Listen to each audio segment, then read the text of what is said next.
আসসালামু আলাইকুম। আপনাদের সাথে আছে আমি জুবায়ের হাসান। ইরানের ক্রমবর্ধমান ক্ষেপণাস্ত্র ও ড্রোন আক্রমণের কারণে ইসরায়েলের সামরিক প্রতিরক্ষা ব্যবস্থায় এক নতুন সংকট দেখা দিয়েছে। মার্কিন যুক্তরাষ্ট্রের নিউজ আউটলেট সেমাফোর এর প্রতিবেদনে বলা হয়েছে যে ইসরায়েলের ব্যালিস্টিক মিসাইল ইন্টারসেপ্টরের মজুদ বিপুল চাপের মুখে পড়েছে এবং খুব কমে গেছে। মার্কিন কর্মকর্তাদের তথ্য অনুযায়ী ইন্টারসেপ্টরগুলোর স্টক দ্রুত ব্যবহৃত হচ্ছে এবং এই পরিস্থিতি ইসরায়েলের দীর্ঘ পরিসরের প্রতিরক্ষা ব্যবস্থার জন্য বড় চ্যালেঞ্জ তৈরি করছে।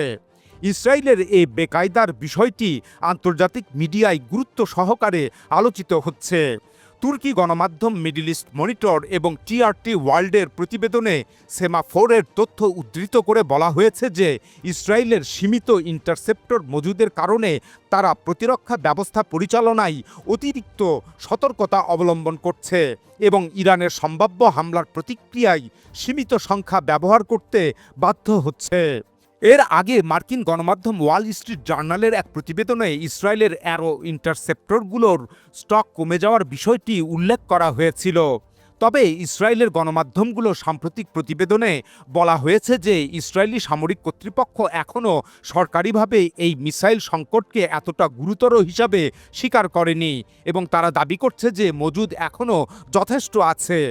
কিন্তু সেমাফোর নিউজ আউটলেটের তথ্য অনুযায়ী যুদ্ধের চাপ এবং ইরানের আক্রমণ অব্যাহত থাকলে এই মজুদ আরও দ্রুত কমতে পারে এবং ইসরায়েলের প্রতিরক্ষা ব্যবস্থার কার্যক্ষমতা হুমকির মুখে পড়তে পারে। বিশেষজ্ঞরা মনে করছেন ইন্টারসেপ্টরের এই সীমিত মজুদ ইসরায়েলের সামরিক কৌশলকে প্রভাবিত করতে পারে এবং ভবিষ্যতে ইরানীয় ক্ষেপণাস্ত্রের বিরুদ্ধে সুনির্দিষ্ট প্রতিরক্ষা নিশ্চিত করা কঠিন হয়ে উঠতে পারে। এদিকে ইরান জানিয়েছে যে ইউক্রেনকে বৈধ লক্ষ্য হিসাবে গণ্য করা হবে, কারণ কিয়েভ ইসরায়েলকে ড্রোন সহায়তা সরবরাহ করার দাবি করেছে। ইরানের সংসদীয় জাতীয় নিরাপত্তা কমিটির প্রধান ইব্রাহিম আজিজি এক্সে প্রদত্ত এক পোস্টে বলেন, ইউক্রেন যুদ্ধের সঙ্গে প্রায় যুক্ত হয়ে গেছে।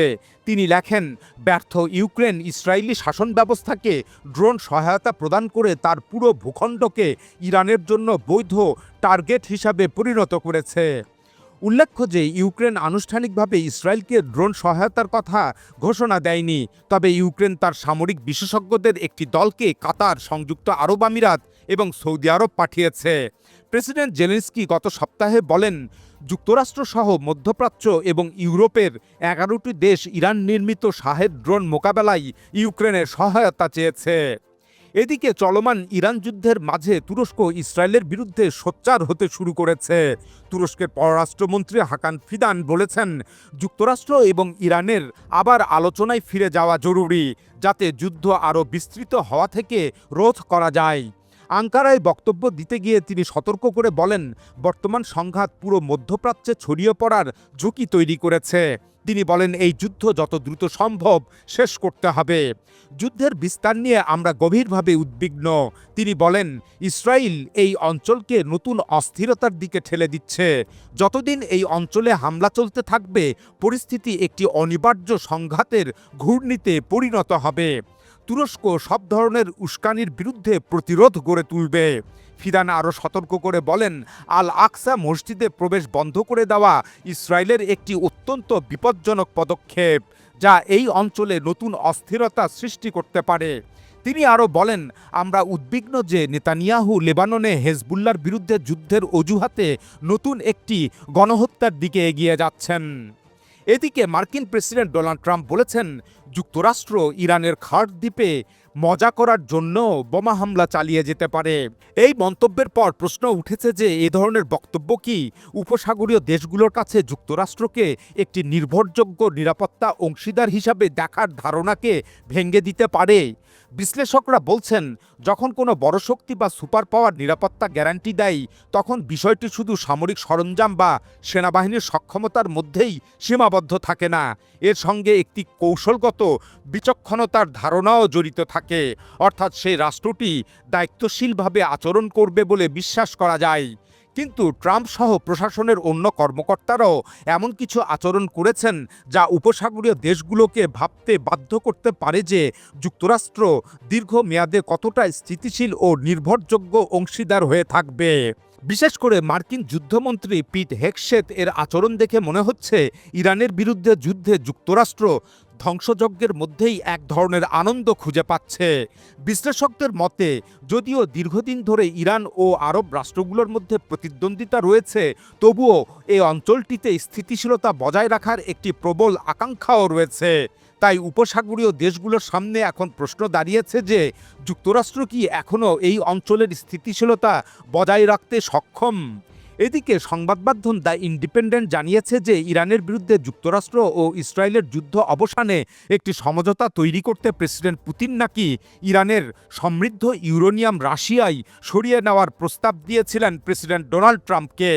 তবে মার্কিন প্রেসিডেন্ট ট্রাম্প এই প্রস্তাবটি প্রত্যাখ্যান করেছেন। ওই প্রতিবেদন অনুযায়ী গত সপ্তাহে দুই নেতার মধ্যে হওয়া একটি ফোনালাপে পুতিন এই প্রস্তাবটি উত্থাপন করেন। এটি ছিল তেহরানের বিরুদ্ধে যুক্তরাষ্ট্র ও ইসরায়েলের চলমান যুদ্ধ বন্ধ করার সম্ভাব্য একটি সমঝোতার অংশ। তবে ট্রাম্প শেষ পর্যন্ত এই প্রস্তাবে সম্মতি দেননি। উল্লেখ্য যে আন্তর্জাতিক আণবিক সংস্থার 2025 সালের এক রিপোর্টে বলা হয়েছিল যে ইরানের কাছে 440 কেজি ইউরেনিয়াম আছে, যা 60% পর্যন্ত সমৃদ্ধ অবস্থায় রয়েছে এবং তা পরমাণু বোমা তৈরির গ্রেড 90%-এর খুব কাছাকাছি। বিশ্লেষকদের মতে ইরানের এই পরিমাণ ইউরেনিয়াম যদি আরও সমৃদ্ধ করা হয় তাহলে তা প্রায় 1 ডজন পারমাণবিক বোমা তৈরির জন্য যথেষ্ট হতে পারে। ধারণা করা হয় যে ইরানের এই সমৃদ্ধ ইউরেনিয়াম বিভিন্ন ভূগর্ভস্থ স্থাপনায় রয়েছে, যা আণবিক সংস্থা কিংবা অন্য কোনো বহিঃশক্তি জানে না। আর এসব ইউরেনিয়াম ব্যবহার করে ইরান 3 থেকে 4 সপ্তাহের মধ্যেই পারমাণবিক বোমা বানাতে সক্ষম। এ কারণে চলমান যুদ্ধে ডোনাল্ড ট্রাম্প একাধিকবার হুমকি দিয়েছেন যে মার্কিন বিশেষ সৈন্যদল অভিযান চালিয়ে ইরানের ইউরেনিয়াম ছিনিয়ে আনবে। তবে প্রকাশিত সংবাদগুলো যাই হোক না কেন, অবস্থার দৃষ্টে মনে হচ্ছে যে ইরান তার সমৃদ্ধ ইউরেনিয়াম রাশিয়া কিংবা যুক্তরাষ্ট্র এ ধরনের কারো কাছেই হস্তান্তর করতে রাজি হবে না, বরং ইরান তা নিজের অধিকারেই রাখবে। এদিকে দক্ষিণ কোরিয়ার সামরিক কর্তৃপক্ষ জানিয়েছে যে 14 মার্চ উত্তর কোরিয়া প্রায় 10টি ক্ষেপণাস্ত্র নিক্ষেপ করেছে। দক্ষিণ কোরিয়া এবং যুক্তরাষ্ট্রের চলমান বার্ষিক যৌথ সামরিক মহড়ার মধ্যেই উত্তর কোরিয়া এই ক্ষেপণাস্ত্র নিক্ষেপ করল। এ নিয়ে যুক্তরাষ্ট্র এবং তার মিত্র দক্ষিণ কোরিয়া ও জাপান উদ্বিগ্ন হয়ে পড়েছে। ক্ষেপণাস্ত্রগুলো উত্তর কোরিয়ার পশ্চিম উপকূল থেকে ছোড়া হয় এবং 340 কিলোমিটার পথ অতিক্রম করে তা সি অফ জাপানের অর্থনৈতিক অঞ্চলের কিছুটা দূরে গিয়ে পড়ে। এই উৎক্ষেপণ বিশেষভাবে উল্লেখযোগ্য ছিল, কেননা ক্ষেপণাস্ত্রের সংখ্যা ছিল অনেক বেশি। সাধারণত শক্তি প্রদর্শনের সময় উত্তর কোরিয়া 1 থেকে 3টি ক্ষেপণাস্ত্র ছোড়ে, কিন্তু এবার এক নাগাড়ে লাগাতার 10টি ক্ষেপণাস্ত্র ছুড়েছে। জাপানের প্রতিরক্ষা মন্ত্রী শিনজিরো কোজুমি বলেছেন তিনি সংশ্লিষ্ট কর্মকর্তাদের তথ্য সংগ্রহ ও বিশ্লেষণ চালিয়ে যেতে নির্দেশ দিয়েছেন। একই সঙ্গে যুক্তরাষ্ট্র দক্ষিণ কোরিয়া ও অন্যান্য দেশের সঙ্গে ঘনিষ্ঠ সমন্বয় বজায় রেখে যে কোনো অপ্রত্যাশিত পরিস্থিতির জন্য সতর্ক নজরদারি অব্যাহত রাখতে বলা হয়েছে। জাপানের প্রতিরক্ষা মন্ত্রণালয় এক বিবৃতিতে বলেছে পিয়ংইয়ংয়ের ধারাবাহিক ব্যালিস্টিক ক্ষেপণাস্ত্র উৎক্ষেপণ জাপান পুরো অঞ্চল এবং আন্তর্জাতিক সম্প্রদায়ের শান্তি ও নিরাপত্তার জন্য হুমকি সৃষ্টি করছে। এদিকে উত্তর কোরিয়ার প্রেসিডেন্ট কিম জং উনের বোন, যাকে প্রভাবশালী নেত্রী বলে মনে করা হয়, তিনি যুক্তরাষ্ট্র এবং দক্ষিণ কোরিয়ার এই সামরিক মহড়ার তীব্র সমালোচনা করেন। তিনি সতর্ক করে বলেন এর ফলে কল্পনাতীত ভয়াবহ পরিণতি ঘটতে পারে। উত্তর কোরিয়া এই যৌথ সামরিক মহড়াকে আক্রমণের প্রস্তুতি হিসাবে দেখে এবং নিয়মিতভাবে এর সমালোচনা করে থাকে। এখন এ পর্যন্তই। আল্লাহ হাফেজ।